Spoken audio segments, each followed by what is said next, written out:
Hey guys, welcome back to my channel. In today's video, I want to show you how to use Netflix on your Amazon Fire TV device. First, turn on your TV and your Amazon Fire TV device. Make sure your Fire TV is connected to the internet. From the Fire TV home screen, look for the top row corner app. You will already see a Netflix app.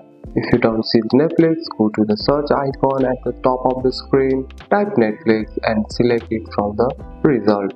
Now click download or get and wait to install it. Once installation is completed, open the Netflix app. You will now see screen asking for sign in. Using your remote, enter your Netflix email and password. If you already have an account, just sign in. If you don't have one, to create an account on your phone or computer first. Now you will see the Netflix home screen. Use the remote to scroll left, right, up, down. You can browse movies, TV and Netflix originals. And that's it. That's all for today's video guys. If you found this video helpful, drop a like and subscribe for more videos. Thanks for watching. See you in the next one.